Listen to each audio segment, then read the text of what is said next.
சந்தோஷமா இருக்கு. ஸ்தோத்திரம். 2025 வருடம் முதலாவது ஓய்வு நாளை ஆசரிக்கும்படியாக கர்த்தர் அழைத்து வந்திருக்கிறார். 24 முழுவதும் நம்மை பாதுகாத்த தெய்வம், நம்மை நடத்திய தெய்வம். 25வது வருடத்திலும் அவருடைய சித்தத்தின்படி நம்மை நடத்துவதற்கு நம்மை ஒப்புக் கொடுக்கிறார். செய்த நன்மைகளுக்காக நமக்கு நன்றி செலுத்தி ஆமென். ஸ்தோத்திரம். ஒவ்வொரு நாளும் கர்த்தருக்கு நன்றி செலுத்தி அவரை துதித்து அவரை மகிமைப்படுத்துவதுதான் அவருடைய பிள்ளைகள் நமக்கு தந்திருக்கக்கூடிய ஒரு கிருபை. ஆமென். ஸ்தோத்திரம். அல்லேலூயா. எத்தனையோ நன்மைகளை என் வாழ்வில் செய்தாரே, அதற்காக நான் நன்றி சொல்லுவேன். மரண கட்டுகளில் இருந்து நம்மை மறுபடியும் எழும்பச் செய்து புதிய ஜீவனை தந்து நம்மை வாழ வைத்த தெய்வம். அவர் செய்த எல்லா நன்மைகளுக்காகவும் நாம் நன்றி செலுத்தி அவரை பாடி ஆராதனை செய்யலாம். ஆமென். நன்றி சொல்லாமல் இருக்கவே முடியாத இந்த பாடலை பாடி நாம் கர்த்தரை மகிமைப்படுத்தலாம்.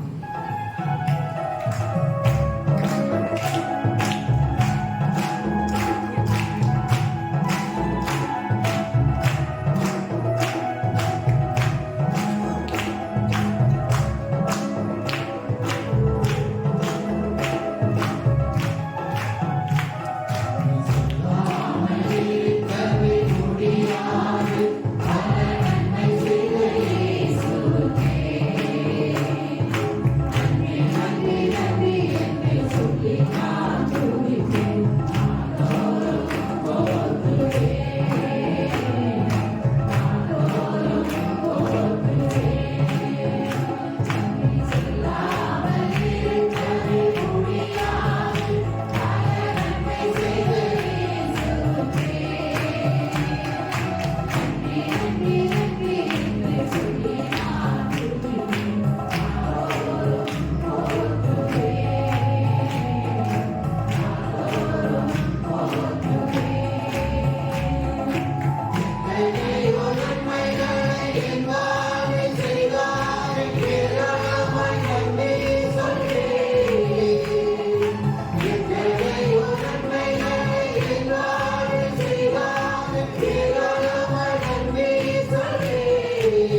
உமக்கு நன்றி செலுத்த வந்திருக்கிறோம் அப்பா. உம்மை ஆராதிக்க வந்திருக்கிறோம் அப்பா. உம்மை துதிக்க வந்திருக்கிறோம் அப்பா. நீர் தந்த நல்ல வாக்கியத்தை நாங்கள் இழந்து விடாதபடி, நீர் கிருபை எங்களை விட்டு எடுத்து விடாதபடி, நீர் கிருபையை நாங்கள் நிலைநிறுத்துவதற்கு கர்த்தருக்கு உதவி செய்யும்படியாக நீர் கரங்களை எங்களை தாழ்த்தி ஒப்புக் கொடுக்கிறோம். ஆராதனையை நடத்தி தரும்படியாக உம்முடைய பிரசனத்திற்காக நாங்கள் வாஞ்சிக்கிறோம். பிரசனத்தை எங்கள் மேல் தரும்படியாக ஒப்புக் கொடுக்கிறோம். இயேசு கிறிஸ்து வல்லமுள்ள நாமத்தில் செபிக்கிறோம் பிதாவே. அவன் நமக்காக இழந்து நின்று இதுவரை நம்மை நடத்திய தெய்வம், ஆபத்து நாளில் எல்லாம் அனுகூலமான துணையாக இருந்த தெய்வம், நம்முடைய கரத்தை நீட்டி நம்மை ஆசீர்வதித்து நம்முடைய எல்லையை பெருக்கின தெய்வம், அபிஷேகம் தந்து வரங்களை தந்து நம்மை நடத்தக்கூடிய தெய்வம். ஆமென். ஸ்தோத்திரம். கிருபையாய் நமக்கு ஊழியத்தை தந்து நம்மை நடத்தக்கூடிய தெய்வத்தை உற்சாகத்தோடு ஸ்தோத்திரம் கரங்களை அடித்து கர்த்தரை மகிமைப்படுத்தி பாடி ஆராதிக்கலாம்.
கிருபைகள் தந்து ஊழியம் தந்து உயர்த்தி வைத்தீரே நன்றியையா. கிருபைகள் தந்து ஊழியம் தந்து உயர்த்தி வைத்தீரே நன்றியையா. நன்றி நன்றியையா. உம்மை உயர்த்திடுமே. நன்றி நன்றியையா. உம்மை உயர்த்திடுமே. இதுவரை நடத்தி உறைந்தி காத்தே மகிமை தந்தீரே நன்றியையா. இதுவரை நடத்தி உறைந்தி காத்தே மகிமை தந்தீரே நன்றியையா. தண்ணீரை கடந்தே சோதனை ஜெயித்தே மதிலை தாண்டியே தண்ணீரை கடந்தே சோதனை ஜெயித்தே மதிலை தாண்டியே நன்றி நன்றியையா. உம்மை உயர்த்திடுமே. நன்றி நன்றியையா. உம்மை உயர்த்திடுமே.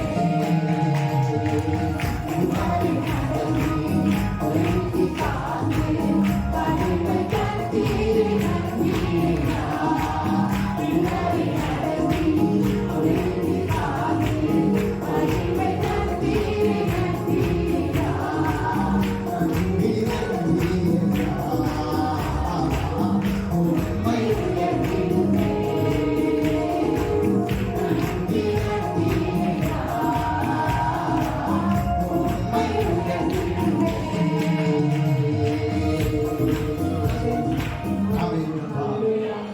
இதுவரை நீர் நடத்துவீர்கள். இன்னும் நீர் நடத்துவதற்கு போதுமான எங்களுடைய பாதையிலே தண்ணீரை கடந்து செல்ல வேண்டிய சூழல்கள் இருந்ததப்பா. அக்னியை கடந்து செல்ல வேண்டிய சூழல்கள் வந்தது. ஆனால் அதெல்லாம் அவை சோத்திரம் ஒரு மதுரை தாண்டி செல்லும்படியாக எங்களுக்கு உதவி செய்தீரப்பா. இந்த புதிய வருஷத்தை நன்மையால் எங்களுக்கு திருப்திப்படுத்தும்படியாக, இந்த புதிய வருஷத்தை நாங்கள் நன்மையால் கடந்து செல்லும்படியாக, இந்த புதிய வருஷத்தை எங்களுக்கு ஆசீர்வாதமாக தரும்படியாக, என்னுடைய வாழ்க்கையை தடைப்பட்ட ஆசீர்வாதங்களை இந்த புதிய வருடத்திலே நாங்கள் பெற்றுக் கொள்வதற்கு உடைய கரத்திலே எங்களை ஒப்புப்படுத்தி நாங்கள் செபிக்கிறவராக அந்த அற்புதம் செய்யும் சந்தோஷத்தோடு அம்மை சோத்திரம் வருஷத்தை நன்மையால் முடிசூட்டக்கூடிய தெய்வம். கடந்த வருஷங்களில் எல்லாம் நம்மை நடத்திய தெய்வம். இந்த புதிய வருடத்திலே நம்முடைய தடைகளை எல்லாம் மாற்றி ஆமென் ஹல்லேலூயா நம்முடைய ஐஸ்வர்யத்தினால் நம்முடைய குறைவுகள் எல்லாம் நிறைவாய் மாற்றும்படியாக அவர் எனக்காய் சிறுவயதிலே அனைத்தையும் செய்து முடிப்பார். அவர் எனக்காக செய்ததை நிச்சயமாக செய்து முடிப்பார். எத்தனை பேருக்கு அந்த விசுவாசம் உண்டு? ஆமென். இங்கே வாழ்க்கையில் தடைப்பட்ட ஆசீர்வாதங்களை இந்த வருடத்திலே நான் பெற்றுக் கொள்வேன் என்று சொல்ல முடியுமா? அவர் கரங்களை அடித்து கர்த்தரை மகிமைப்படுத்தலாம். ஹல்லேலூயா. பக்கத்துல இருக்கிறவங்க கைகளை கொடுத்து சொல்லுங்க, கடந்த வருஷத்துல தடைப்பட்ட ஆசீர்வாதத்தை இந்த வருஷத்துல கர்த்தர் உங்களுக்கு தர போறார். ஹல்லேலூயா. ஆமென். சந்தோஷத்தோட சொல்லுங்க. ஆமென். இந்த வருஷம் அந்த ஆசீர்வாதத்தை பெற்றுக் கொள்ளணும்னா சந்தோஷத்தோட சொல்லணும். ஆமென். சோத்திரம். துக்கத்தோடு சொன்னா கிடைக்காது, சந்தோஷத்தோடு சொன்னா கிடைக்கும். ஹல்லேலூயா. கடந்த வருஷத்துல என்ன தடைகள் வந்ததோ அந்த தடைகள் எல்லாம் கர்த்தர் மாற்றி இந்த புதிய வருஷத்துல ஒரு பெரிய ஆசீர்வாதத்தை கர்த்தர் நமக்கு தருவார். ஹல்லேலூயா. நீ சன்னதியில ஒப்பு கொடுத்த பாடலை பாடி நான் கர்த்தரை மகிமைப்படுத்தணும்.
இஸ்ரவேல் ஜனங்கள் 430 வருடங்கள் ஒரு அடிமையாக வாழ்ந்திருந்தார்கள். அந்நிய தேசத்துல ஒரு அடிமையாக வாழ்ந்த இந்த இஸ்ரவேல் ஜனங்களுக்கு ஒரு நாள் சோதனை, ஒரு விடுதலையை கொடுக்கும்படியாக அந்த விடுதலையை கொடுப்பதற்கு காரணம் என்னவென்றால் அந்த ஜனங்கள் எல்லாரும் கண்ணீரோடு கர்த்தரை நோக்கி அழைத்தார். அவர்களுடைய கண்ணீர் தேவனுடைய சமூகத்தில் எட்டினர். கருமையான தெய்வ பிள்ளைகளை, அநேக நன்மைகளை கர்த்தர் நமக்காக வைத்திருக்கிறார். அநேக வாக்குத்தத்தங்களை கர்த்தர் நமக்காக சொல்லி இருக்கிறார். ஆனால் அதெல்லாம் தடைபட்டு இருக்கிறது.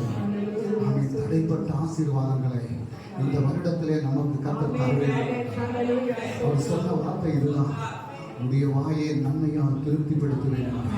இந்த வருடத்திலே உன்னுடைய வாயை நன்மையால் திருப்திப்படுத்தக்கூடிய தெய்வம் நமக்குள்ளாக வசிக்கிறார். சுகத்தை அவர் கேட்கிறார். அவனுடைய கண்ணீரை அவர் காணக்கூடிய தெய்வம். இஸ்ரவேல் ஜனங்களுடைய கூக்குரலை கேட்டேன் என்று சொல்லி மோசேயை அனுப்பி அந்த ஜனத்தை விடுதலையாக்கினது போல இன்று உனக்கு ஒரு தூதனை அனுப்பி உன்னை விடுதலையாக்கக்கூடிய தெய்வத்தினுடைய கரம் அசைவாடிக் கொண்டிருக்கிறது. உன்னுடைய பாடுகள், உன்னுடைய வேதனைகள், உன்னுடைய கஷ்டங்கள், நஷ்டங்கள் எல்லாத்திலையும் ஆமென் கர்த்தர் ஒரு மாற்றத்தை தரக்கூடிய வருஷமாக, நம்மையால் திருப்திப்படுத்தக்கூடிய வருஷமாக அவருடைய சமூகத்தில் நம்மை ஒப்புக் கொடுக்கலாமா? இந்த கடைசி பாடலை அந்த அப்பாவுடைய பாதத்திலே நான் அமர்ந்திருக்கிறேன். அப்பா, என்னை ஒரு முறை கூட கழுவும் அப்பா.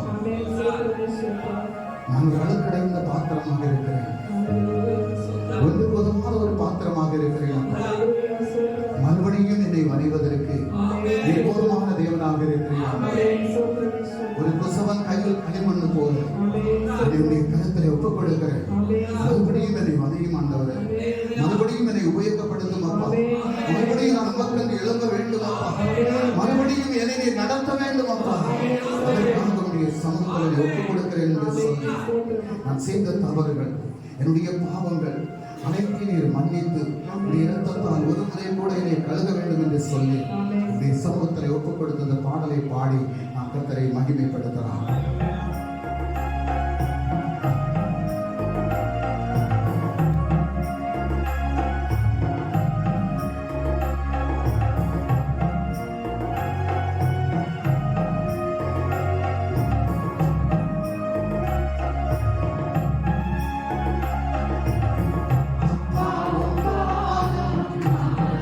Amen.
அடிக்கடி ஏற்றுவாங்க. இந்த ஆணி மீதிலே தொழுகி கிடக்கக்கூடிய அந்த இயேசு தலையிலே முழுமுடி சூட்டப்பட்டு சரீரம் முழுவதும் கீறி பறிக்கப்பட்டு இரத்தம் சொட்ட சொட்ட அந்த பாடுகளை அனுபவித்தது எனக்காக என்பதை நினைவு கூர்ந்து நான் மரிக்க வேண்டியிருந்த இடத்துல எனக்காக இயேசு மரித்ததனால் அவருடைய இரத்தத்தால் இன்று நான் ஜீவனோடு இருக்கிறேன் என்ற ஒரு உணர்வோடு நம்முடைய பாவங்கள் அக்கிரமங்கள் அநியாயங்கள் எல்லாத்தையும் சமூகத்திலே ஒத்துக்கொடுத்து என்னுடைய பாவங்களை மறைக்கிறவர் வாழ்வடைய மாட்டான். அதை அறிக்கை செய்து விட்டு விடுகிறனோ இரக்கம் ஒரு வாழ்வு சொன்னது ஒரு முறை கூட அவருடைய இரத்தத்தால் நாம் கழுகப்படுவதற்கு, ஒரு முறை கூட அவருடைய இரத்தத்தை நாம் பானம் பண்ணுவதற்கு, ஒரு முறை கூட அவருடைய சரீரத்தை நாம் பானம் பண்ணுவதற்கு நமக்கு கிடைத்த நன்மை என்று நினைத்து அவருடைய கரத்திலே ஒப்புக் கொடுத்து அந்த ஈசோப்பு தண்டினால் என்னை சுத்திகரியும் ஆண்டவர். என்னுடைய பாவங்களை நீர் மன்னியும் அப்பா, என்னுடைய அக்கிரமங்களை மன்னியும் அப்பா, என்னை வெண்மையான பலியை போத மாற்றும் அப்பா என்று சொல்லி சனதில் ஒப்புக் கொடுக்கலாம். நேசிக்கும் அன்பு தகப்பனே, ஒரு முறை கூட சனதில் எங்களை ஒப்புக் கொடுக்கிறோம். எங்களுக்காக சிந்திய ரத்தமும் எங்களுக்காக நுழைக்கப்பட்ட அந்த சரீரமும் நாங்கள் பானம் பண்ணும் போது ஆண்டவரே உன்னை நினைவு கூற வேண்டும் என்று கர்த்தர் வசனத்திலே சொன்னது போல நாளிலே எங்களுக்காக தூங்கி கிடக்கக்கூடிய அந்த இயேசுவை ஒரு முறை கூட நினைவு கூறும். இரத்தம் இல்லாதபடி இருந்திருந்தால் இன்று நாங்கள் இந்த பூமியிலே வாழ முடியாது என்பதை நாங்கள் உணர்ந்து கொண்டு அறிந்து கொண்டு சமூகத்திலே எங்களை ஒப்புக் கொடுக்கிறோம் அப்பா, சன்னதிலே எங்களை ஒப்புக் கொடுக்கிறோம் அப்பா. இரத்தத்தால் ஒரு முறை கூட கழுகும் அப்பா. அந்த முன்குடி சூட்டப்பட்ட தலையிலிருந்து ஒழுகக்கூடிய அந்த இரத்தம் எங்களுடைய உச்சத்தலை முதல் உள்ள காதலையிலும் இறங்கி எங்களுடைய பாவங்களை கழுகி எங்களை பரிசுத்தப்படுத்தும் சமூகத்திலே நிலைநிறுத்தும்படியாக எங்களை ஒப்புக் கொடுக்கிறோம். முழுமையாக எங்களுடைய கரத்திலே ஒப்புக் கொடுக்கிறோம். நீங்கள் செய்த நன்மைகளுக்காக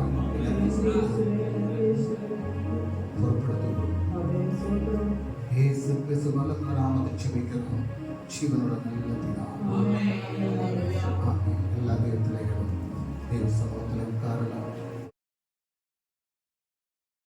முதலாவதாக சங்கீத புஸ்தகம், சங்கீதம் 19வது அதிகாரம் அதனுடைய 13வது வசனத்தை வாசிக்கலாம். 19வது சங்கீதம். துணிகரமான பாவங்களுக்கு உமது அடியேனை விலக்கி காரும். அவைகள் என்னை ஆண்டு கொள்ள ஒட்டாதிரும். அப்பொழுது நான் உத்தமனாகி பெரும் பாதகத்துக்கு நீங்களாய் இருப்பேன். ஹல்லேலூயா, ஹல்லேலூயா. எல்லாரும் கரங்களை உயர்த்தி ஒரு ஹல்லேலூயா சொல்லுங்க பாப்போம். ஆமென், ஸ்தோத்திரம். சங்கீதக்காரன் தாவீது தேவனுடைய சமூகத்துல ஒரு விண்ணப்பத்தை வைக்கிறார்.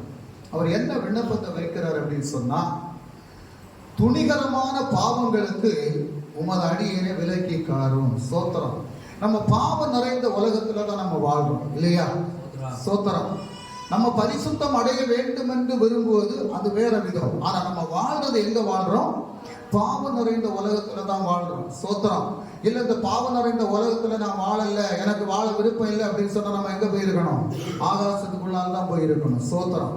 அப்படி நம்ம போய் இருக்க முடியாது. அதனால பாவம் நிறைந்த உலகத்துல தான் நம்மளை கர்த்தர் நினைச்சிருக்கிறாரு, வைத்திருக்கிறார். ஸ்தோத்திரம். ஆனா இந்த பாவம் நிறைந்த உலகத்திலேயும் கர்த்தருக்கு பிரியமான வாழ்க்கை வாழ்வதற்கு நம்மை ஆயத்தப்படுத்தணும். அதுதான் கர்த்தர் விரும்புகிறார்.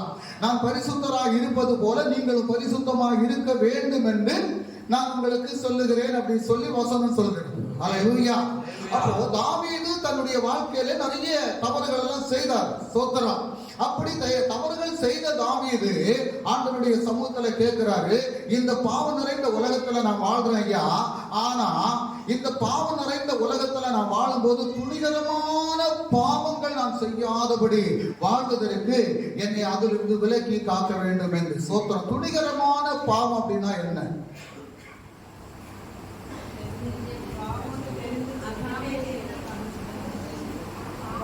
துணிகரமான பாவம் அப்படின்னா என்ன?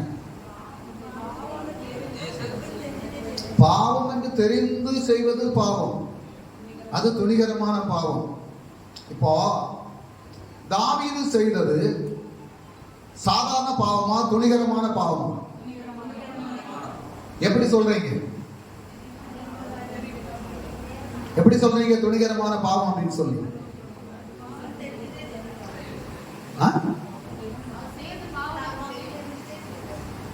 புரியல. அவர் செய்தது துணிகரமான பாவமா மாறுவதற்கு காரணம் என்ன அப்படின்னா, இவர் செய்தது இன்னொருத்தனுடைய மனைவிய இவர் தன் வசமாக ஆக்கி கொண்டது ஒரு பாவம் ஒண்ணு. இரண்டாவது என்ன அப்படின்னா, அந்த புருஷனை கொலை செய்தது, அதுதான் துணிகரமான பாவம். ஹல்லேலூயா. அப்ப அவருடைய புருஷனை கொலை செய்ததான் துணிகரமான பாவம். அப்போ சாதாரண பாவம் உண்டு, துணிகரமான பாவம் உண்டு. இன்னைக்கு பாருங்க, நிறைய கொலைகள் நடக்கிறது. ஸ்தோத்திரம். அது எப்படி செய்யறாங்க? துணிகரமா செய்யறாங்க, திட்டம் போட்டு செய்யறாங்க, பிளான் பண்ணி செய்யறாங்க. அது துணிகரமான பாவம். ஒருத்தனுக்கு கொஞ்சம் இடம் இருக்குது, அதை அபகரிக்கிறாங்க. ஸ்தோத்திரம். அது துணிகரமான பாவம். அது அடுத்தவனுடைய இடம் தெரியுது, தெரிந்து கூட அவனுடைய இடத்தை என்ன செய்யறாங்க? அபகரிக்கிறாங்க. ஸ்தோத்திரம். சிலவங்கிட்ட இருந்து பணத்தை வாங்கி கொடுக்காம இருக்கிறாங்க. ஸ்தோத்திரம். கடனை வாங்கிட்டு கொடுக்க மாட்டாங்க. அது துணிகரமான பாவம். ஸ்தோத்திரம். ஹல்லேலூயா. அது துணிகரமான பாவம். ஏன் அப்படி சொன்னா, தெரிந்து தவறு செய்யறாங்க. அவங்க கிட்ட இருந்து இவங்களுக்கு உதவி செய்த அந்த பணத்தை இவங்க என்ன செய்யறாங்க? கொடுக்காம அதை அபகரிக்கிறாங்க. ஸ்தோத்திரம். அது துணிகரமான பாவம். அப்போ இப்படிப்பட்ட துணிகரமான பாவம் செய்யாதபடி வாழ்வதற்கு நம்மை பாதுகாத்துக் கொள்ளணுமா? அதுதான் தாவீது சொல்றாரு, ஆண்டவரே இனி மேலும் இப்படிப்பட்ட துணிகரமான பாவம் நான் செய்யாதபடி வாழ்வதற்கு என்னை விலக்கி காத்தருளும் என்று சொல்லி அவர் ஒரு விண்ணப்பத்தை வைக்கிறார் தேவனுடைய சமூகத்துல. என கருமையான தெய்வ பிள்ளைகளே, நாம் ஒவ்வொருவரும் தேவனுடைய சமூகத்துல ஜெபிக்க இருக்கும் போது, நாம் கர்த்தருடைய சமூகத்துல வந்து காத்திருக்கும் போது, முதலாவது நம்முடைய பாவங்களை அறிக்கை செய்து, நாம் நம்முடைய பாவம் அறிக்கை பண்ணப்பட்ட பிறகு கர்த்தர் நம்முடைய ஜெபத்தை கேட்க வேண்டும் என்று நம்முடைய சமூகத்துல கண்ணீரோடு நாம் ஜெபிக்கும் போது, அவன் மறுபடியும் இந்த பாவங்கள் நம்மை ஆளுகை செய்யாதபடி வாழ்வதற்கான வழிகளை கர்த்தர் நமக்கு தர வேண்டும் என்று தேவனுடைய சமூகத்தில் நாம் ஜெபிக்கும் போது அந்த ஜெபம் தேவனுடைய சமூகத்தில் கேட்கப்படும். அல்லேலூயா. அப்ப தாவீது சொல்றாரு, துணிகரமான பாவங்களுக்கு உமது அடியேனை விலக்கி காரும், அவைகள் என்னை ஆண்டு கொள்ள ஒட்டாதிரும். அல்லேலூயா. மறுபடியும் அதை செய்வதற்கு என்னுடைய மனம் விரைந்து போகாதபடி என்னை அதிலிருந்து பாதுகாத்தரும் அப்பா. அடுத்தது என்ன சொல்றாரு? அப்பொழுது நான் உத்தமனாகி பெரும் பாதகத்துக்கு நீங்களாயிருப்பேன். ஹல்லேலூயா. பெரிய பாதகத்துக்கு நீங்களாய் இருக்கும்படியாக நம்மை தேவனுடைய சமூகத்தில் ஒப்பு கொடுத்து இதே தாவீது ஜெபித்தது போல நாம் ஜெபிக்கும் போது நம்முடைய வாழ்க்கையில கர்த்தர் ஒரு பெரிய மாற்றத்தை தருவார். ஒரு பரிசுத்தமான வாழ்க்கை வாழ்வதற்கு கர்த்தர் நமக்கு உதவி செய்வார். தேவனுடைய பயத்திலே வாழ்வதற்கு கர்த்தர் நமக்கு உதவி செய்வார். தெய்வ ராஜ்யத்தை அடைவதற்கு கர்த்தர் நமக்கு உதவி செய்வார். தெய்வ ராஜ்யத்திற்குள் போவதற்காக நம்மை ஆயத்தப்படுத்துவதற்கு கர்த்தர் நமக்கு உதவி செய்வார். ஹல்லேலூயா. இன்னைக்கு கர்த்தருடைய பந்தியிலே நாம் பங்கெடுக்கிறோம் என்றால் இது சாதாரணமான ஒரு ரொட்டியும் அல்லது சாதாரணமான ஒரு திராட்சரசமும் அல்ல. நாம் இதை அருந்தும் போது கர்த்தரை நினைவு கூறுகிறோம். ஸ்தோத்திரம். இது எனக்காக நொறுக்கப்பட்ட சரீரம் என்றும் எனக்காக சிந்தப்பட்ட ரத்தம் என்றும் நினைவு கூர்ந்துதான் அதை செய்கிறோம். ஹல்லேலூயா. அப்ப அதை செய்யும் போது அது உண்மையாகவே ஒரு ரத்தமாகவும் உண்மையாகவே இயேசு கிறிஸ்துவினுடைய சரீரமாகவும் நம்முடைய சரீரத்துக்குள்ளார போய் அது கிரியை செய்யும் போது மட்டும்தான் நம்முடைய பாவங்கள் கழுகப்படும், நாம் பரிசுத்தம் அடைய முடியும். ஹல்லேலூயா. அது உண்மையாக அதை அப்படியே பாவித்து நாம் செய்வதற்கு நம்மை ஆயத்தப்படுத்தணும். ஹல்லேலூயா. அப்ப இந்த நாட்களிலே நம்மை ஆயத்தப்படுத்தக்கூடிய நாட்களாக இருக்கிறது. இது கடைசி காலம் என்பதற்கு அடையாளமாக பல காரியங்களை கர்த்தர் வெளிப்படுத்தி கொண்டு இருக்கிறார். ஆமென். ஸ்தோத்திரம். எல்லாரும் சொன்னாங்க 2000 உலகம் அழிஞ்சிடும் அப்படின்னு சொல்லி. உலகம் அழிஞ்சுதா? இல்ல. சிலவங்க இருந்ததெல்லாம் வித்து சாப்பிட்டாங்க. உலகம் அழிஞ்சு போ அதனால வித்து சாப்பிடுறோம்னு சொல்லி உலகம் அழியல. அது ஏன் சொன்னாங்க அப்படின்னா 2 காட்டிட்டு இருந்தாரு அப்படின்னு சொல்லி. ஸ்தோத்திரம். நான் சின்ன வயசுல அப்படிதான் சொல்லி கேட்டிருக்கிறேன். ஆமா, 2000 உலகம் அழிஞ்சிடும் அப்படின்னு சொல்லி. ஸ்தோத்திரம். இப்ப 2025 ஆயிடுச்சு. கர்த்தர் வருவாரு வருவாரு வருவாருன்னு சொல்றாங்க, இன்னும் வரலையே அப்படின்னு சொல்லி. ஸ்தோத்திரம். ஹல்லேலூயா. அவர் வருவார். அவர் குறித்த நேரத்தில் வருவார். ஆமென். ஸ்தோத்திரம். 10 கன்னிகைகள் 5 பேர் அவங்க தயாரா இருந்தாங்க. அதே போல தயாரா இருப்பதற்கு நம்மை ஆயத்தப்படுத்துவதற்காகத்தான் அவர் பொறுமையோடு காத்து கொண்டிருக்கிறார். ஹல்லேலூயா. இன்றைக்கு இந்த சபை எடுத்துக்கொள்ளப்பட்டால் எத்தனை பேர் தேவனுடைய ராஜ்யத்துக்குள்ளால பிரவேசிப்போம் என்பதை நாம் ஒவ்வொருவரும் அறிந்து கொள்ள வேண்டும். ஹல்லேலூயா. நம்மை ஆயத்தப்படுத்துவதற்காக கர்த்தர் தந்திருக்கக்கூடிய இந்த நேரங்களை வீணடிக்காதபடி தேவனுடைய சமூகத்தில் நம்மை தாழ்த்தி அவன் அதற்காக காத்திருக்கக்கூடிய பிள்ளைகளாக நாம் மாற்றப்படணும். ஹல்லேலூயா. அப்போ கர்த்தருடைய நாம மகிமைக்காக நம்ம செய்யக்கூடிய காரியங்களை செய்து அவருடைய இரத்தத்தால் கழுகப்படணும். ஏன் அப்படின்னு சொன்னா பாருங்க, 1 கொரிந்தியர் அதனுடைய 3வது அதிகாரம் 16-17 வசனத்தை நம்ம வாசிக்கும் போது 1 கொரிந்தியர் 3வது அதிகாரம் 16-17 வசனத்தை வாசிங்க. நீங்கள் தேவனுடைய ஆலயமாய் இருக்கிறீர்கள் என்றும் தேவனுடைய ஆவி உங்களில் வாசமாய் இருக்கிறார் என்றும் அறியாதிருக்கிறீர்களா? ஒருவன் தேவனுடைய ஆலயத்தை கெடுத்தால் அவனை தேவன் கெடுப்பார். தேவனுடைய ஆலயம் பரிசுத்தமாய் இருக்கிறது, நீங்களே அந்த ஆலயம். ஸ்தோத்திரம். தேவனுடைய ஆலயம், தேவன் வசிக்கக்கூடியது இந்த கட்டடத்துல வசிக்கக்கூடியது அல்ல. ஹல்லேலூயா. கோடிகள் செலவு பண்ணி நாங்க ஆலயத்தை கட்டி வைத்தால் அந்த ஆலயத்துக்குள்ளால கர்த்தர் வசிப்பார் அப்படின்னு சொன்னா அங்க வசிக்க மாட்டார். ஸ்தோத்திரம். இந்த கோடிகள் செலவு பண்ணி ஆலயம் கட்டுறது எதுக்கு அப்படின்னு சொன்னா நம்ம ஆராதிக்கிறதுக்கு ஒரு இடம். ஆனா கர்த்தர் அந்த இடத்துல வசிக்கிறார் அப்படின்னு சொன்னா இல்ல. அவர் வசிக்கக்கூடியது எங்க அப்படின்னு சொன்னா அவருடைய சாயலிலே உருவாக்கப்பட்ட தெய்வ மனுஷனுடைய இந்த இருதயத்துக்குள்ளாக தான் வசிப்பார். ஹல்லேலூயா. இந்த ஆலயம் தான் என்ன? தேவன் வசிக்கக்கூடிய ஆலயம். அப்போ அவர் வசிக்கக்கூடியதுதான் இந்த சரீரம். அப்ப இதை நம்ம கெடுக்கிறோம். எப்படி கெடுக்கிறோம்? இதை எப்படி கெடுக்கிறோம்?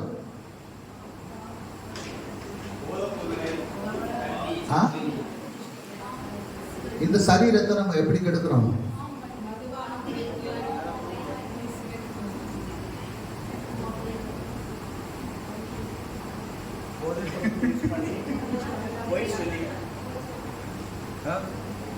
இந்த சரீரத்தை நம்ம எப்படி கெடுக்கிறோங்க? அதை சொல்லுங்க. சரீரம் எப்படி கெடும்? ஜீவனோடு இருக்கும்போது, ஒரு மனுஷன் ஜீவனோடு இருக்கும்போது சரீரம் கெட்டு போகுமா? ஆனா இங்க சொல்லப்படுத வசனம் சொல்வது பொய்யா? பொய்யா மெய்யா? மெய். அப்ப எப்படி கெட்டு போகுது? வசனம் என்ன சொல்லுது பாருங்க. நீங்கள் தேவனுடைய ஆலயமா இருக்கிறீர்கள் என்றும் தேவனுடைய ஆவி உங்களில் வாசமா இருக்கிறார் என்றும் அறியாது இருக்கிறீர்களா? அடுத்த வசனம். ஒருவன் தேவனுடைய ஆலயத்தை கெடுத்தால் அவனை தேவன் கெடுப்பார். சோத்திரம். நல்லா புரிந்து கொள்ளுங்க. இந்த ஆலயம் தேவன் வசிக்கக்கூடிய ஆலயம். இந்த ஆலயத்தை ஒருத்தன் எப்படி கெடுப்பான் அப்படின்னு சொன்னா, தண்ணி அடிக்கக்கூடியது, போதை பொருட்கள் போடக்கூடியது. சிலவங்க இதுக்கு உள்ளார ஒண்ணு வைப்பாங்க, இதுக்குள்ளார பேசணும் பேசுவான். வெக்கம் கிடையாதா? சோத்திரம். அதனால என்ன நமக்கு நன்மை இருக்குது? ஆட்கிட்ட மரியாதைக்கு பேச முடியாது. சோத்திரம். காலையில நேரம் எடுத்தா நேற்றுக்கு வெள்ளிக்கிழமை காலையில இந்த கடையில சாப்பிட போறேன். என்னைக்கு அந்த கடையில ஒரு ஆள் சாப்பிட வருவாரு. காலையில எத்தனை மணிக்கு? 7:30 மணிக்கு சாப்பிட போயிருக்கிறேன். அந்த ஆளுக்கு பாக்கெட்ல இவ்வளவு நிலத்துல குப்பி. என்ன குப்பி நடக்குது? பிராண்டி குப்பி. சோத்திரம். பிராண்டி குப்பியை பாக்கெட்ல போட்டுட்டு சாப்பிட வந்திருக்கிறாரு. சோத்திரம். எப்பா? காலையில. அதிகாலையில எழுந்த உடனே மதுபானம் தங்களை சூடாக்கும்படியாக காத்திருக்கக்கூடியவங்க அப்படி மதுபானம் தங்களை சூடாக்குவதனால நம்ம கர்த்தருடைய ஆலயத்தை கெடுக்கிறோம். ஹல்லேலூயா. ஸ்தோத்திரம். அடுத்தது எப்படி கெடுக்கிறோம்? ரோமர் எழுதின நிருபம் 13வது அதிகாரம் 13, 14 வசனத்தை படிங்க. ரோமருக்கு எழுதின நிருபம் 13வது அதிகாரம் 13, 14 வசனம். களியாட்டம், வெறியும், வேசித்தனமும், காம விகாரமும், வாக்குவாதமும், பொறாமையும் பகலிலே நடக்கிறவர்கள் போல சீராய் நடக்க கடவோம். அடுத்து எப்படி நம்முடைய சரீரத்தை நம்ம கெடுக்கிறோம்? இந்த ஆலயத்தை நம்ம எப்படி கெடுக்கிறோமா? களியாட்டு, வெறி, வேசித்தனம், வாக்குவாதம், பொறாமை. சோத்திரம். அதனாலே நம்முடைய சரீரத்தை நம்ம கெடுக்கிறோம். சோத்திரம். இந்த பொறாமைன்னு சொல்லக்கூடியது அது ஒரு ஆமதான். ஸ்தோத்திரம். பொறாமைன்னு சொல்லக்கூடியது என்ன? ஒரு ஆமதான். அது எப்ப மாறுதோ அப்பந்தான் வாழ்க்கையில சமாதானம், சந்தோஷம் வரும். ஸ்தோத்திரம். ஹல்லேலூயா. இந்த பொறாமை கொள்ளக்கூடியவனுடைய வாழ்க்கை கீழே தான் போகும், மேல வராது. ஏன்? எதனால? இருதயம் சுத்தம் இல்லை. இருதயம் சுத்தம் இல்லாம இருந்தாலும் அந்த பொறாமை வரும். ஸ்தோத்திரம். அப்ப இந்த பொறாமை ஒரு எலும்புரிக்கையா மாறும். சரீரத்துல பலவிதமான பலவீனங்கள் வரும். இந்த பொறாமை நம்முடைய சரீரத்தை என்ன செய்யுமா? கெடுக்குமா? ஸ்தோத்திரம். அதனால்தான் தேவனுடைய ஆலயத்தை நம்ம கெடுக்கிறோம் அப்படின்னு சொல்லி வசனம் சொல்லுது. தேவனுடைய ஆலயம் பரிசுத்தமான ஆலயம். ஹல்லேலூயா. அவர் இந்த ஆலயத்துல வசிக்கணும்னு விரும்புறாரு. ஆனா நம்ம வசிக்கிறதுக்காக நம்ம கொடுக்கிறோம். ஆனா எப்படி கொடுக்கிறோம் அப்படின்னு சொன்னா, நம்முடைய விருப்பங்கள் எல்லாம் நிறைவேற்றின பிறகு நம்ம கொடுக்கிறோம். ஸ்தோத்திரம். ஹல்லேலூயா. அப்போ சரீரம் தேவனுடைய ஆலயமா இருக்கிறதுனால அந்த ஆலயத்தை கெடுத்தா நானும் கெடுப்பேன்னு சொல்றாரு. ஸ்தோத்திரம். குடிச்சு வரிச்சு மற்றுள்ள காரியங்கள் எல்லாம் செய்து நம்முடைய சரீரத்தை நம்ம கெடுக்கும் போது கர்த்தரும் அதை கெடுப்பாரா? ஸ்தோத்திரம். அதனாலதான் நிறைய பேர் என்ன செய்யறாங்க? ஆஸ்பத்திரிக்கு போறது காரணமே அதுதான். ஸ்தோத்திரம். ஹல்லேலூயா. இந்த பொறாமைன்னு சொல்லக்கூடியது இருக்கு பாருங்க. பொறாமை இது மனுஷனுடைய சரீரத்தை முழுவதும் உருக்கும். ஹல்லேலூயா. எலும்புரிக்கா. பொறாமைன்னு சொல்லக்கூடியது எலும்புரிக்கு. அப்ப எல்லா வியாதிகளையும் சரீரத்துல கொண்டு வரணும். அப்ப இதெல்லாம் மாற்றணும். யாரு மாற்றணும்? தெய்வ பிள்ளைகளாகிய நம்ம மாற்றணுமா? இதெல்லாம் மாற்றி நம்முடைய சரீரத்தை முழுமையா கர்த்தருடைய சமூகத்துல ஒப்பு கொடுக்கணும். ஹல்லேலூயா. ஏன் ஒப்பு கொடுக்கணும் அப்படின்னா 1 கொரிந்தியர் 6வது அதிகாரம் 19, 20 வசனத்தை படிங்க. உங்கள் சரீரமானது 1 கொரிந்தியர் 6வது அதிகாரம் 19, 20. உங்கள் சரீரமானது நீங்கள் தேவனாலே பெற்றும் உங்களில் தங்கியும் இருக்கிற பரிசுத்த ஆவியினுடைய ஆலயமாய் உங்கள் சரீரமானது நீங்கள் தேவனாலே பெற்றும் உங்களில் தங்கியும் இருக்கிற பரிசுத்த ஆவியினுடைய ஆலயமாய் இருக்கிறது என்றும் நீங்கள் உங்களுடையவர்கள் அல்லவென்று நீங்கள் உங்களுடையவர்கள் அல்லவென்றும் அறிவீர்களா? ஸ்தோத்திரம். மனைவி யாருக்கு சொந்தம்? மனைவி யாருக்கு சொந்தம்? வாயை தொடர்ந்து சொல்லுங்களா. புருஷன் யாருக்கு சொந்தம்? யாருக்கு சொந்தம்? புருஷன் மனைவிக்கு சொந்தம். அப்ப கணவர் யாருக்கு சொந்தம்?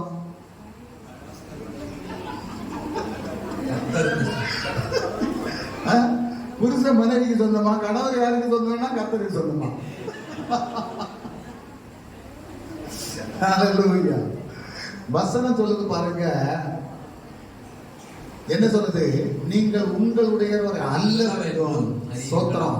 நம்ம எல்லாம் யாருடையவர்கள்? கர்த்தருடையவர்கள். ஸ்தோத்திரம். கணவன் மனைவிக்கு சொந்தப்பட்டது, மனைவி கணவருக்கு சொந்தப்பட்டதுதான். ஆனா நம்ம எல்லாரும் யாருக்கு சொந்தப்பட்டவங்க? கர்த்தருக்கு சொந்தப்பட்டவங்க. அவரால் உருவாக்கப்பட்டவங்க, அவருடைய இரத்தத்தால் கழுகப்பட்டவங்க, அவருடைய இரத்தத்தை விலை கொடுத்து நம்மளை வாங்கி இருக்கிறார் அவர். ஸ்தோத்திரம். அடுத்த வசனம் சொல்லுப்பா. அடுத்த வசனம் 20வது வசனம். கிரயத்துக்கு கொல்லப்பட்டீர்களே. எப்படி கிரயத்துக்கு கொல்லப்பட்டீங்க? விலை கொடுத்து வாங்கி இருக்கிறார். நாம் ஒவ்வொருவரையும் இயேசு கிறிஸ்துவினுடைய இரத்தத்தை விலை கொடுத்து நம்மை வாங்கி இருக்கிறார். அந்த இரத்தத்தால் விலைக்கு வாங்கப்பட்டவர்கள் நம்ம. அல்லேலூயா. அல்லேலூயா. ஆகையால் தேவனுக்கு உடைமைகளாகிய உங்கள் சரீரத்தினாலும் உங்கள் ஆவியினாலும் தேவனை மகிமைப்படுத்துங்க. ஸ்தோத்திரம். ஹல்லேலூயா. தேவனை மகிமைப்படுத்தணுமா? ஸ்தோத்திரம். ஹல்லேலூயா. இந்த சரீரம், நம்முடைய சரீரம் எதுக்கு உகந்ததாக மாறணுமா? கர்த்தருக்கு உகந்ததாக மாற்றப்படணும். அதுக்கு தான் பூமியில 2 பேரை கர்த்தர் ஒண்ணு சேர்க்கிறது. ஸ்தோத்திரம். மனிதன் தனிமையாக இருப்பது நல்லதல்ல, ஏற்ற துணையை தக்க நேரத்தில் நான் என்ன செய்வேன் குடும்பம் அப்படின்னு சொல்லி கர்த்தர் ஒன்று சேர்க்கிறது. அதுதான். ஹல்லேலூயா. அப்ப நம்முடைய குடும்ப உறவிலே ஒரு ஆசீர்வாதம் உண்டாகும். நம்முடைய குடும்ப உறவிலே ஒரு பெருக்கம் உண்டாகும். நம்முடைய குடும்ப உறவிலே ஒரு வளர்ச்சி உண்டாகும். ஸ்தோத்திரம். அதைத்தான் கர்த்தர் எதிர்பார்க்கிறார். ஹல்லேலூயா. அப்ப இங்க என்ன சொல்லப்பட்டிருக்குது? தேவனுடைய ஆலயமா இருக்கக்கூடிய நம்முடைய சரீரம் கொண்டு யாரை மகிமைப்படுத்தணுமா? தேவனை மகிமைப்படுத்தணும். ஹல்லேலூயா. 1 கொரிந்தியர் 6வது அதிகாரம் 20வது வசனத்தை போடுங்க. கொல்லப்பட்டீர்களே. ஆகையால் தேவனுக்கு உடைமைகளாகிய உங்கள் சரீரத்தினாலும். அப்ப இந்த சரீரம் யாருக்குரியதா? கர்த்தருக்குரியது. ஸ்தோத்திரம். அப்ப இந்த சரீரம் கர்த்தருக்கு உரியது ஆனதுனால அதை நம்ம என்ன செய்யணுமா? உங்கள் சரீரத்தினாலும் உங்கள் ஆவியினாலும் தேவனை மகிமைப்படுத்தணும். ஹல்லேலூயா. ஆவியினால் நடத்தப்படணும். சரீரம் கொண்டு ஆவி கொண்டு நம்ம என்ன செய்யணுமா? கர்த்தரை மகிமைப்படுத்தணுமா? அதுதான் கர்த்தர் விரும்புகிறார். இனி பாருங்க, இனி ரோமர் எழுதின நிருபம் 13வது அதிகாரம் 13, 14 வசனத்தை ஒரு முறை கூட படிங்க.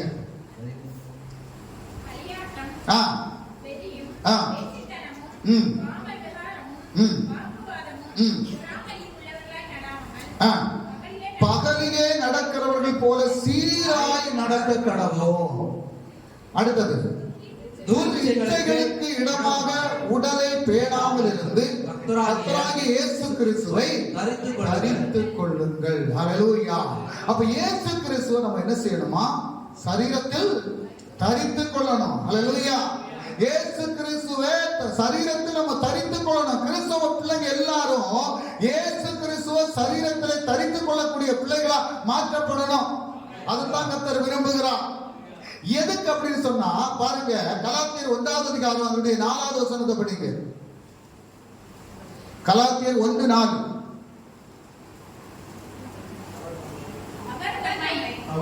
அவர் நம்மை இப்பொழுது இருக்கிற பொல்லாத பிரபஞ்சத்தினின்று விடுவிக்கும்படி நம்முடைய பிதாவாகிய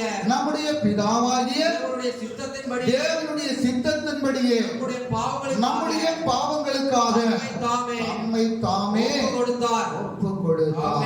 ஹல்லேலூயா. அப்ப நம்முடைய பாவங்களுக்காக யாரை ஒப்பு கொடுத்தாரு? ஹalleluya. பிதாவினுடைய குமாரனை ஒப்பு கொடுத்தார். அவர் பாவம் செய்யல.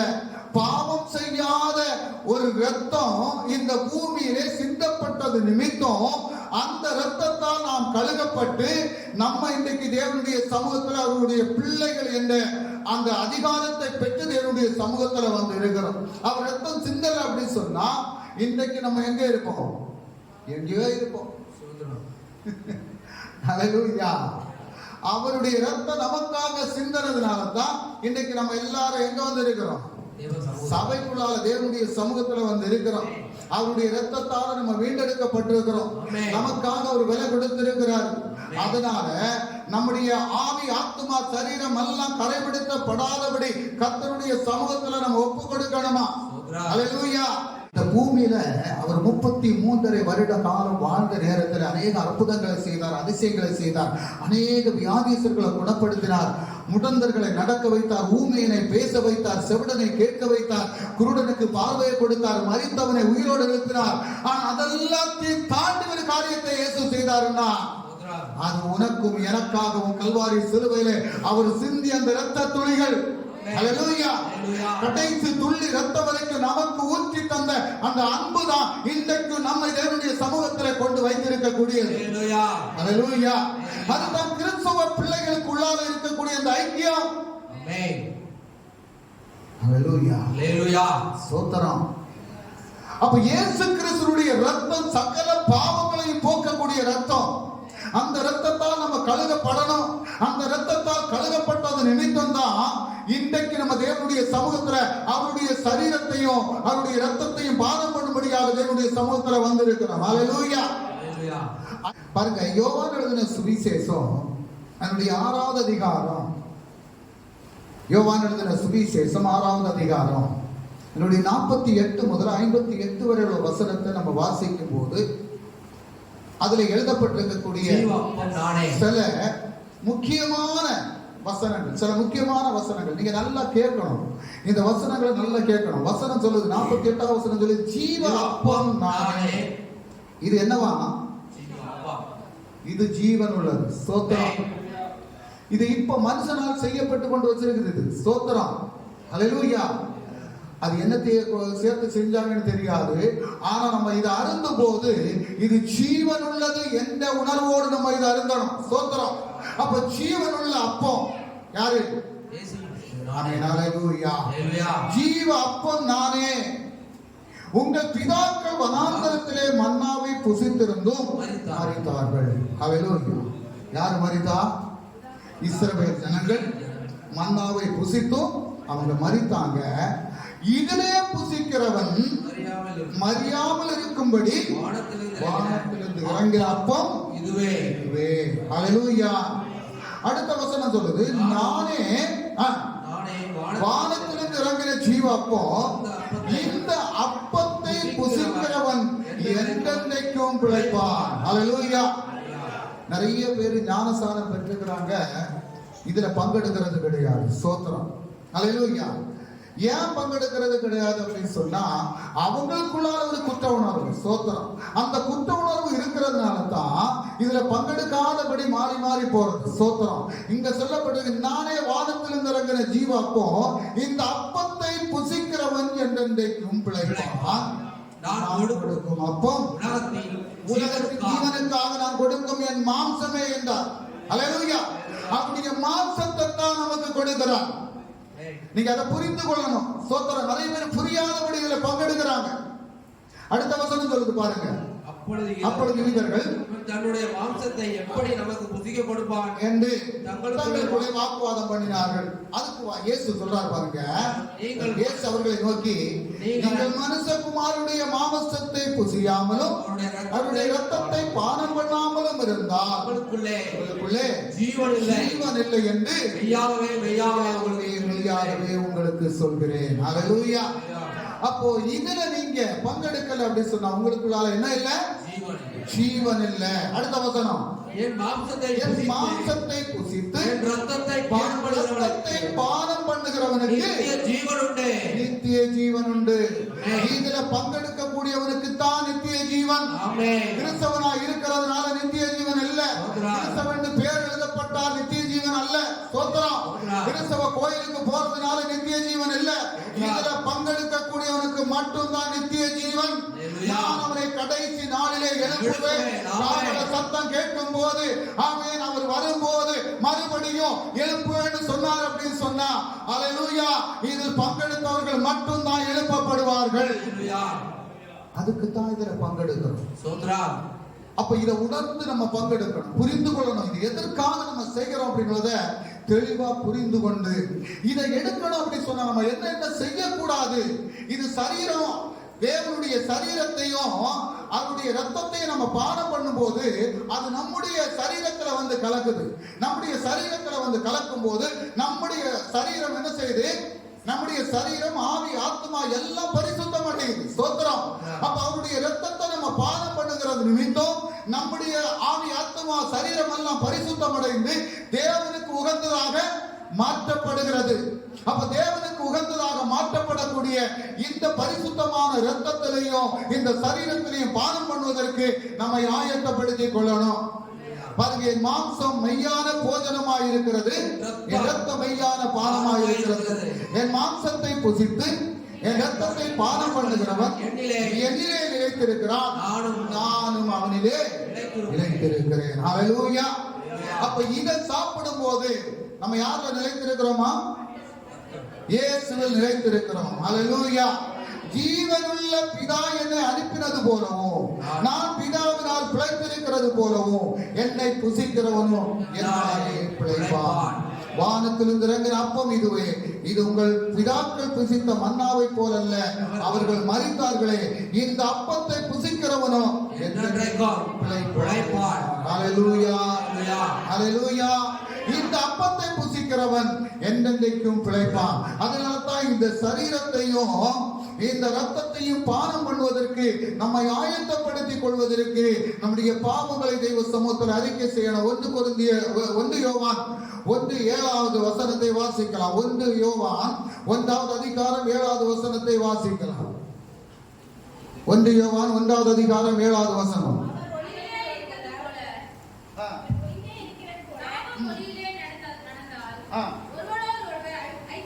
முதல்ல என்ன செய்யணுமா? அவர் ஒளியில இருக்கிறது போல நாம் ஒளியிலே நடக்கணும். ஆமா, ஸ்தோத்திரம். ஒருவரோடு ஒருவர் ஐக்கியப்பட்டிருக்கணும். ஸ்தோத்திரம். இது வைராக்கியம், வெறுப்பு, என்ன பொறாமை, கோபம் இதெல்லாம் நம்ம மாற்றணும். இதெல்லாம் மாற்றுறதுக்கு தான் கர்த்தர் நமக்கு வசனத்தை கொடுத்திருக்கிறாங்க. அதெல்லாம் மாற்றிட்டு நம்ம என்ன செய்யணும்? ஐக்கியப்பட்டிருந்து அவருடைய குமாரனாகிய இயேசு கிறிஸ்து இரத்தம் சகல பாவங்களை நீக்கி நம்மை சுத்திகரிக்கும். அதனுடைய 9வது வசனத்தை படிங்க. நம்முடைய பாவங்களை நாம் அறிக்கையிட்டால் பாவங்களை நமக்கு மன்னித்து எல்லா அநியாயத்தையும் நீக்கி நம்மை சுத்திகரிப்பதற்கு அவர் உண்மையும் நீதியும் உள்ளவராய் இருக்கிறார். ஹல்லேலூயா. நம்மை பரிசுத்தப்படுத்துவதற்காக தேவனுடைய சமூகத்தில் நம்மை ஒப்புக் கொடுக்கலாம். அப்படியே தேவனுடைய சமூகத்தில் எழுந்து நிற்கலாம். கேட்ட வசனங்களை ஸ்தோத்திரம் நினைவில் கொண்டு ஆமென். ஸ்தோத்திரம் அப்பா. ஹல்லேலூயா. தேவனுடைய சமூகத்தில் நமக்கு ஒரு முறை ஒப்புக் கொடுத்து இந்த பாடலை பாடி ஆமென், எனக்காக ரத்தம் சிந்தின இயேசு அவர் எவ்வளவு பாடுகளை அனுபவித்தார் என்பதை நாம் அறிந்து கொண்டு புரிந்து கொண்டு தேவனுடைய சமூகத்தில் ஒப்பு கொடுத்து நமக்கு செபித்து கலந்து கொள்வதற்கு நம்மை ஆயத்தப்படுத்தலாம்.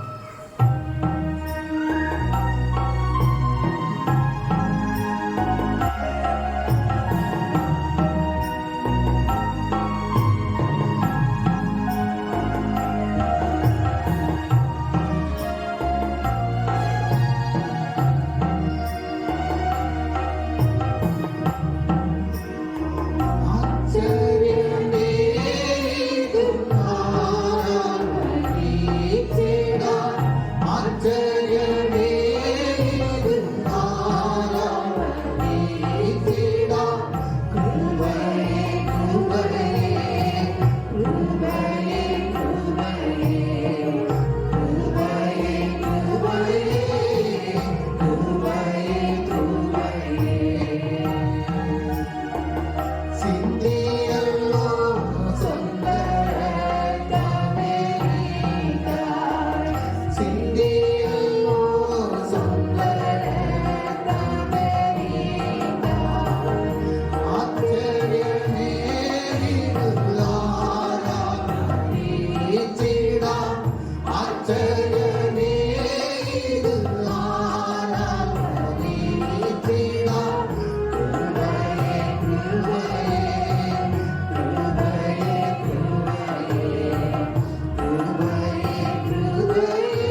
எங்களுடைய அக்கிரமங்களுக்காக அநியாயங்களுக்காக உடைய கால்களை மனக்குருசிலே சேர்த்து வைத்தாலே கடைசி துள்ளி ரத்தவரை அந்த ரத்தத்தை சரீரத்தை இன்று நாங்கள் பானம் பண்ணுவோம். ஒரு முறை கூட இதை நேசிக்கக்கூடிய அன்பும் உணர்ந்து கொண்டு தலையிலே முள்முடி சூட்டப்பட்டு நிற்கக்கூடிய அந்த இயேசுவை ஒரு முறை கூட எங்களுடைய கண்கள் கொண்டு கண் எங்களை முற்றிலுமாக உடைய கரத்தில் ஒப்புக் கொடுத்தோம். ஒரு முறை கூட எங்களை கழுகுமப்பா. இந்த ரத்தத்தையும் சரீரத்தையும் பானம் பண்ணுவதற்கு எங்களை தகுதியுள்ளவர்களாக நீர் மாற்றும்படியாக உடைய கரத்தில் எங்களை தாழ்த்தி ஒப்புக் கொடுக்கிறோம். கர்த்தர் ஏற்றுக்கொள்ளும் அப்பா. எங்களை கழுகும் ஆண்டவர், எங்களை பரிசுத்தப்படுத்தும் அப்பா. உம்முடைய ராஜ்யத்திற்குள் பிரவேசிப்பதற்கு எங்களை ஆயத்தப்படுத்திக் கொள்ள